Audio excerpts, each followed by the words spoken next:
Well, Martha, it's interesting. General Dunford said he called Defense Secretary Mattis in Asia this morning to tell him he wanted to brief the press to address certain misconceptions about the attack in Niger that led to the death of those 4 U.S. soldiers. We now know the U.S. troops arrived in the village 85 miles north of the capital on October 3rd and stayed overnight.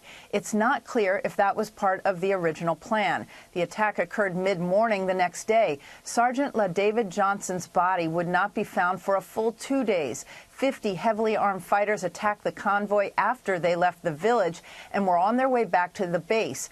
Dunford confirmed that no drone was overhead when the battle started, but said a drone was repositioned overhead within minutes. He said he had not yet viewed the video.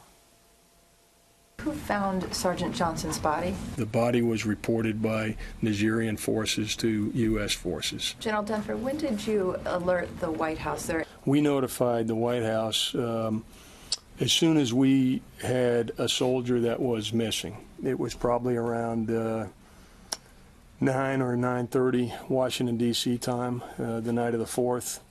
And at that point, knowing that we had a missing soldier, we made a decision to make sure that all of the resources, to include national assets, were available. General Dunford provided a new timeline as to when the U.S. troops called for support, a full hour after first contact with the enemy. It would take 2 hours before the French warplanes were above.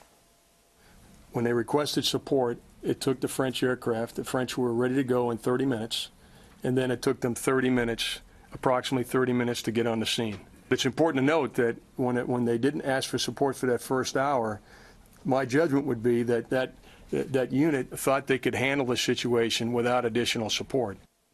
That's different from the timeline first provided by the Pentagon that French warplanes were on site within 30 minutes. Fox News learned today the U.S. troops did not communicate with the French jets above, and those warplanes never dropped any bombs. General Dunford said U.S. forces in Niger are not allowed to accompany local forces if they expect enemy contact, and they did not expect resistance on this patrol. Martha. Jennifer, thank you very much.